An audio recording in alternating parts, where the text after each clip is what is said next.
నమస్కారం. జై శ్రీరామ్. మనోజవం మారుతతుల్య వేగం జితేంద్రియం బుద్ధిమతాం వరిష్టం వాతాత్మజం వానరయూధముఖ్యం శ్రీరామదూతం శిరసా నమామి. ఆంజనేయ స్వామి వారంటే ఎవరికి ఇష్టం ఉండదు చెప్పండి? పిల్లలైనా పెద్దలైనా ఎవరికైనా సరే. సాధారణంగా మంగళవారాలు శనివారాలు మనం చూస్తూ ఉంటాం, ఆలయం దగ్గర దర్శనాలు చేసుకుంటాం, స్వామివారి అనుగ్రహం కోసం ప్రధానంగా పూజలు అవి చేస్తూ ఉంటాం. అయితే ఆంజనేయ స్వామి వారిని గురువుగా భావించి వాళ్ళ జీవితాల్లో ఉన్నత శిఖరాలకు చేరిన వాళ్ళని చాలామందిని చూస్తూ ఉంటాం. స్వామివారిని ప్రసన్నం చేసుకోవటం చాలా సులువంటారు కొంతమంది. అయితే కొన్ని నియమాలు పాటిస్తే ఖచ్చితంగా ఆ స్వామివారి అనుగ్రహం మన మీద ఉంటుందని కూడా చెప్తారు. ఎటువంటి నియమాలు పాటించాలి, ఎలా ఆ ఆంజనేయసుతుడి అనుగ్రహం పొందాలి తెలుసుకుందాం ఇవాళ వీడియోలో. వివరించేందుకు ప్రస్తుతం మనతో పాటు ఉన్నారు ప్రముఖ జ్యోతిషులు బ్రహ్మశ్రీ నందిబట్ల శ్రీహరి శర్మ గురువు గారు. వారితో మాట్లాడదాం. గురుగారు నమస్కారం అండి. వాగర్థావివ సంపృక్తౌ వాగర్థ ప్రతిపత్తయే జగతః పితరౌ వందే పార్వతీ పరమేశ్వరౌ. ఆదిత్యాయ చ సోమాయ మంగళాయ బుధాయ చ గురుశుక్ర శనిభ్యశ్చరాహవే కేతవే నమః. శృంగేరి జగద్గురు పీఠాధిపతులకి, కంచి పీఠాధిపతులకి నమస్కారములు తెలియజేసుకుంటూ కార్యక్రమాన్ని ప్రారంభిద్దాం. గురుగారు, హనుమంతుల వారు తలుచుకుంటేనే చాలు ఎక్కడ లేని ధైర్యం, బలం వచ్చేస్తాయి అప్పటికప్పుడే. అయితే ఆ స్వామివారిని పూజించాలంటే కొన్ని నియమాలు ఉంటాయని మాట్లాడుతూ ఉంటారు. అది ఏ సందర్భమైనా, ఆయన జయంతే కావచ్చు, మంగళవారాలు చాలా విశేషం, శనివారాలు చాలా విశేషం, ఎప్పుడైనా సరే కొన్ని నియమాలు ఉంటాయని చెప్తారండి. ముందుగా అసలు హనుమంతుల వారిని ఎలా పూజించాలి, ఏమిటి ఈ విశేషాలు మాట్లాడదాం. తప్పకుండానమ్మా. హనుమంతుల వారు కార్య సాధకుడు.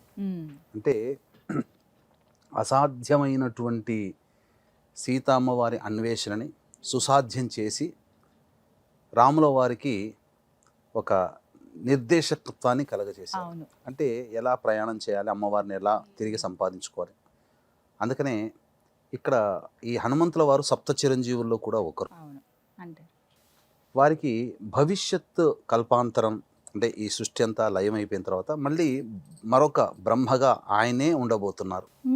అందుకనే ఆ బ్రహ్మ పదవి, సృష్టికర్త అయినటువంటి బ్రహ్మ పదవి పొందడం కోసం హిమాలయ పర్వత ప్రాంతంలో గంధమాధన పర్వత స్థాణువులలో ఇప్పటికీ కూడా నిత్యం శ్రీరామనామ జపం చేసుకుంటూ ఉంటున్నారు. అయితే ఆంజనేయ స్వామి పిలిస్తే పలుకుతాడమ్మా, అందులో ఏం సందేహం లేదు.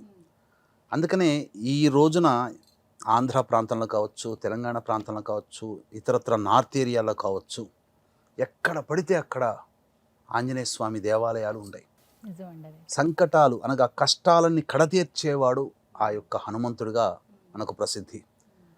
రాఘవేంద్ర స్వాముల వారు కూడా ఉపాసన దేవత కూడా ఆయన కూడా అవునమ్మా.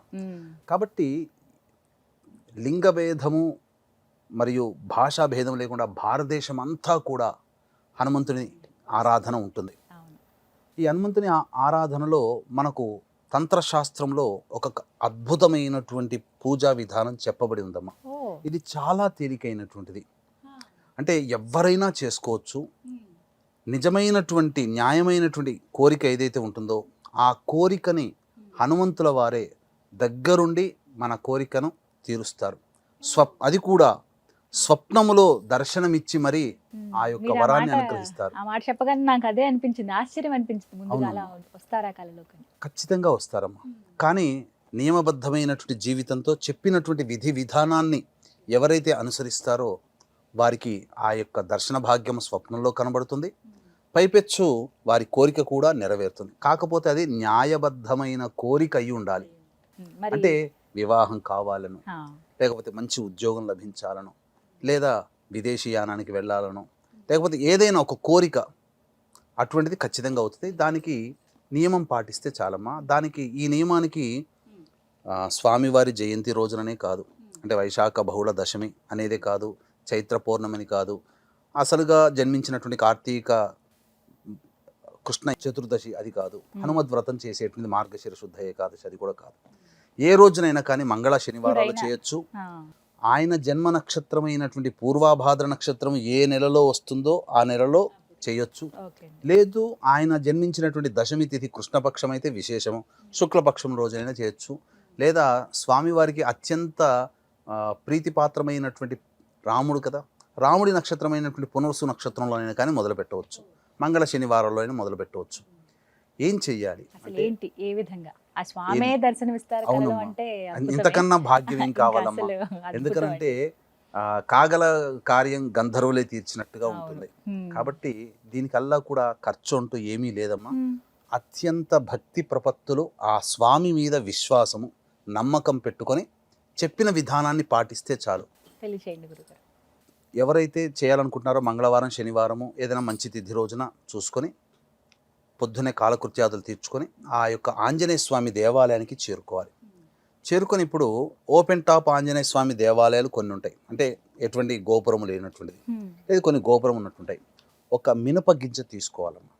తీసుకొని ఆ స్వామివారి శిరస్సు మీద పెట్టి, ఒకవేళ లోపలికి గర్భగుడిలోకి అవకాశం లేకపోతే స్వామివారి పాదాల దగ్గరైనా, అదీ లేదు స్వామివారి యొక్క ధ్వజస్తంభం దగ్గరనైనా, అది అక్కడ ధ్వజస్తంభం కూడా లేదండి అని అంటారు, స్వామివారి వాహనం లేదా అక్కడ ధ్వజస్తంభం దగ్గర పాదాలు ఉంటాయి కదా, అక్కడైనా కానీ ఆ వారి వాహనం ఒంటే అక్కడైనా కానీ మినపగింజ పెట్టి ఆ స్వామివారికి నమస్కారం చేసి శ్రీరామనామ జపం చేసుకుంటాను. లేదా ఓం హం హనుమతే నమః, హ హరిలో హ, ఆ, ఓం హం హనుమతే నమః నమః అనే నామాన్ని జపం చేసుకుంటూ 11 ప్రదక్షిణలు చేయాలి. స్వామి చెప్పారు. చేసి ఆ స్వామికి ఎవరైతే ఆ స్వామిని అర్చించాలనుకుంటున్నారో ఆ విధంగా కోరికను 11 ప్రదక్షిణల తర్వాత ఆ స్వామికి విన్నవించుకోవాలి. ఆ యొక్క మినపగింజ పెట్టి ఉంటారు కదా మొదలు, ఆ మినపగింజ తీసుకుని వెళ్ళి ఒక టిన్, ఒక డబ్బాలో వేయాలి. ఈ విధంగా 2, 3, 4 ఆ విధంగా 41 రోజుల పాటు చేస్తే 41 గింజలు అవుతాయి. హ్మ్. మళ్ళీ వాటిని తీసుకొని అదే 41 గింజలు తీసుకొని మళ్ళీ చేయాలి. చేస్తే 81 రోజులు అవుతుంది. హ్మ్. ఖచ్చితంగా చెప్తున్నానమ్మా, ఇది నిరూపించబడినటువంటిది. 81 రోజులు అయిన తర్వాత ఆ 81వ రోజున స్వామివారికి ఇష్టమైనటువంటి వడమాల తమలపాకులతో అర్చన జరిపించుకొని వచ్చి, ఆ 81 రోజులు అయిపోయిన తర్వాత ఆ 41 గింజలు ఉంటాయి, మినపగింజలు ఉంటాయి కదా, వాటిని పారుతున్న నదిలో కానీ, సముద్రంలో కానీ, చెరువులో కానీ, సరస్సులో కానీ, బావిలో కానీ, లేకపోతే ఆ స్వామివారి దేవాలయంలో ఎదురుగా రావి చెట్టు ఉంటే ఆ రావి చెట్టు మొదట్లో తవ్వి, ఎవరు తొక్కని ప్రదేశం కాబట్టి అక్కడైనా కానీ పూడ్చిపెట్టి ఇంటికి వస్తే ఆ కార్యక్రమం అయిపోయిన ఆ రోజునే రాత్రిపూట స్వామివారు స్వప్నంలో కనిపించి ఈ సంబంధించినటువంటి కోరిక ఏదైతే ఉందో అనుగ్రహించి వెళతారు. ఇందులో సందేహమే లేదు. ఇది చాలా పరిహారం, చాలా చిన్న పరిహారము, పెద్ద ఖర్చు లేదు. కానీ భక్తి ప్రపత్తులతో ఉండాలి, కొన్ని నియమాలు కూడా పాటించాలమ్మా. మరి మధ్యలో ఎక్కడన్నా ఆటంకం వస్తే ఇక్కడ ముందుగా అడగాలనుకుంది పురుషులైనా స్త్రీలైనా ఎవరైనా చేయొచ్చు కదా? ఎవరైనా చేయొచ్చు, ఎవరైనా చేయొచ్చు. ఎవరైనా చేయొచ్చు. హ్మ్. స్త్రీలకి వరకు వచ్చినప్పుడు ఏంటంటే వారికి ప్రకృతి పరంగా వచ్చేటువంటి ఏదైతే ఇబ్బందులు వస్తాయో అది 4 రోజులు మైనస్ చేసుకొని మళ్ళీ తర్వాత 4 రోజులు కలుపుకోవాలి. చేసుకుంటే ఆ విధంగా చేయవచ్చు. లేదు నిర్విరామంగా అన్నప్పుడు వారి సంకల్పాన్ని ముందు పెట్టుకొని ఎవరైనా కానీ, తోడబుట్టిన వాళ్ళు కానీ, తల్లిదండ్రులు కానీ, లేదా సంబంధించినటువంటి భర్త అయినా కానీ, సంతానం కానీ తన తరపున చేయవచ్చు. తప్పులేదమ్మా. లేదా మీరు చేసుకుంటానన్నా ఆ ఇబ్బంది ఉన్నది కాబట్టి చేసుకోవచ్చు. స్త్రీ పురుష భేదం లేకుండా ఎవరైనా ఈ కార్యం, ఎందుకంటే మనకు ఇది ఎటువంటి సందర్భంలో చేయాలంటే మనం ఎన్నో ప్రయత్నాలు చేసి విసిగి వేసారిపోతాం కదా, అటువంటి సందర్భంలో అసాధ్యమైన కార్యక్రమాన్ని కూడా సుసాధ్యం చేయాలని చెప్పే సదుద్దేశంతో ఆంజనేయ స్వామి వారి మీద నమ్మకం పెట్టుకొని చేసి నియమాలు అనేటివి పాటించాలి, బ్రహ్మచర్య వ్రతాన్ని ఆచరించాలి. ఈ సమయంలో 81 రోజుల్లో మద్యపానము, ధూమపానము, అలాగే మాంసాహార భోజనం నిషిద్ధము, భూశయనం చేస్తే చాలా మంచిది. ఈ విధంగా చేసినటువంటి మానవుడు ఖచ్చితంగా తరించబడతాడు. ఎందుకనంటే ఇది విశ్వంతో కనెక్ట్ అవుతుంది. మీరు చెప్పేటువంటిది ఏదైతే ఉంటుందో ఆ ప్రకృతిలో ఉన్నటువంటి యూనివర్స్తో మీరు కనెక్ట్ అవుతారు. ఆ యూనివర్సే ఆ ఆంజనేయ స్వామి రూపంలో మనకు దర్శన భాగ్యం కలుగజేస్తుంది. ఇదే ప్రకృతితో మన వాళ్ళు పూర్వకాలంలో ఋషులు అందరూ తపస్సు చేశారంటే ఆ తపస్సులో భాగంగా యూనివర్స్తో కనెక్ట్ అయ్యి అన్నపానాదులు లేకుండా కూడా వారు చక్కగా చేసేవారు. కాబట్టి తదేకమైనటువంటి సంకల్పము, సత్సంకల్పం ఏదైతే ఉంటుందో అది ఖచ్చితంగా జరిగి తీరుతుంది అని చెప్పడంలో ఏమాత్రం సందేహం లేదు. ఈ నియమాలు పాటిస్తే చాలు. ఇంతకు మించి ఇక స్వామివారికి ఇష్టమైనటువంటి నైవేద్యాలు, అర్చనలు కూడా చేయవచ్చు. అంటే అన్ని రోజులు ఎటువంటి నైవేద్యాలు ఏమైనా సమర్పించాలా, కేవలం గుడి దగ్గర వెళ్ళి ప్రదక్షిణ చేసి వస్తే సరిపోతుందా గురుగారు? ఇక్కడ నైవేద్యాల విషయంలో స్వామివారికి కొన్ని చెప్పబడి ఉన్నాయమ్మా. అంటే స్వామివారు అమ్మవారి జాడ వెతుక్కునేటప్పుడు అంటే మనకు శనగ గింజలు, వేరుశనక్కాయలు కాదు, మామూలుగా శనగలు తెలుసు, కొమ్ము శనగలు అంటారు కదా, ఆ కొమ్ము శనగల్ని బట్టిలో కాలిస్తే నల్లటితో ఉన్నటువంటి శనగ గింజల గుళ్ళు ఉంటాయి కదా, ఆ గుళ్ళు ప్లస్ బెల్లము కలిపినటువంటి ఉండలు స్వామివారికి నివేదన చేస్తే చాలా సంతోషిస్తాడట. ఎందుకు అనంటే అమ్మవారి అన్వేషణలో భాగంగా వెళుతున్నప్పుడు ఆ శనగ గింజలు బెల్లం చేత పట్టుకొని వెళ్ళాడట.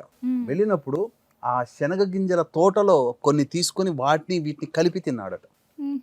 ఆ సందర్భంగా ఆయనకు అది ఇష్టమైపోయింది. అప్పటి నుంచి ఆయనకు ఆ నైవేద్యం పెట్టడం, దాన్ని కమర్తి అని అంటారు నార్త్ సైడ్లో, కమర్తి ప్రసాదం అని అంటారు.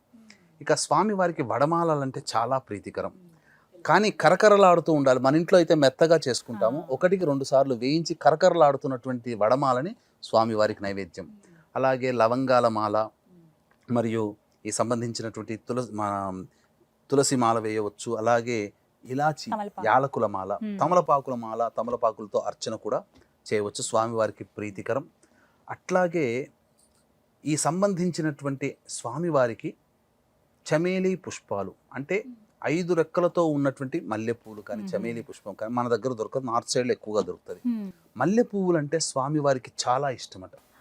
మల్లె పువ్వులతో అర్చన చేస్తే చాలా తొందరగా ప్రీతి ప్రాప్తుడు అవుతాడట. మనం చూస్తుంటేనమ్మా మనం ఎక్కడైనా హైవేలో చూసినా ఆంజనేయ స్వామి విగ్రహం కనబడుతుంది. ఎందుకు పెడతారంటే వాహనాన్ని ప్రమాదాలు బారిన పడకుండా రక్షించేటువంటి వాడు. అందుకనే ఏ కొత్త వాహనం కొన్నా ఫస్ట్ ఆంజనేయ స్వామి దేవాలయంలోనే పూజ చేయిస్తారు. అందుకనే వాహన ప్రమాదాలు చోటు చేసుకోకుండా ఉండడం కోసం ఈ శంకరుంగలి మాల ఏదైతే ఉంటుందో అది వాహన ప్రమాదాలని నివారిస్తుంది. ఎవరైతే ఈ శంకరుంగలి మాలని ధరిస్తారో, అందుకే 22వ తారీఖు రోజున పూజ చేసి శక్తిపాతము చేసి ఈ యొక్క శంకరుంగలి మాలని అందజేయడం జరుగుతుందమ్మా. చాలా విశేషమైనటువంటిదమ్మా, చెప్తే చాలా, ఎందుకంటే చాలా తక్కువ ఖర్చుతో కూడుకున్నటువంటి. వీక్షించేటువంటి ప్రేక్షకులు కూడా గమనించండి, ఈ స్వామివారికి సంబంధించినటువంటి జయంతి రోజునైనా, స్వామివారి జన్మ నక్షత్రమైనటువంటి పూర్వభాద్ర నక్షత్రం రోజున ఉన్న రోజునైనా, స్వామివారి జన్మతిథి అయినటువంటి దశమి రోజునైనా, రాముడి జన్మ నక్షత్రమైనటువంటి పునరోసు నక్షత్రం రోజునైనా, లేకపోతే మంగళ శనివారం రోజునైనా స్వామివారి దేవాలయానికి వెళ్ళినప్పుడు ఒక అరటిపండ్లు డజన్ కానీ గెలలు కానీ, మీరు చూసారా ఆంజనేయ స్వామి దేవాలయంలో ఎక్కువగా అరటిపండ్లు పెడుతుంటుంటారు. ఎందుకో తెలియదు అసలు, కానీ తీసుకెళ్తుంటారు. ఎందుకంటే స్వామివారికి అరటి పండ్లు అంటే మహాప్రీతి.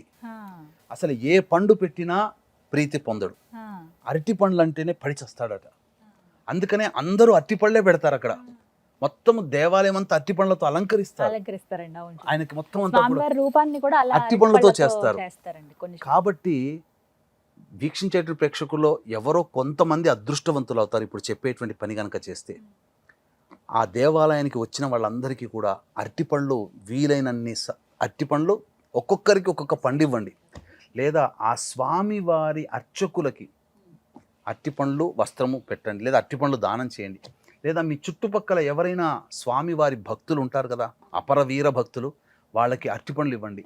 ఎవరైనా భక్తులు ఆ అరటిపండు పెట్టి ఇచ్చినటువంటి అరటిపండును ఎవరైతే తింటారో ఆ స్వామి తిన్నట్టే లెక్క. కాబట్టి వాళ్ళ సంకల్పం, ఏ సంకల్పం కోసమైతే ఆ అరటిపండ్లను అందరికీ పంచారో ఆ సంకల్పం ఉత్తర క్షణంలోనే తీరిపోతున్నాం.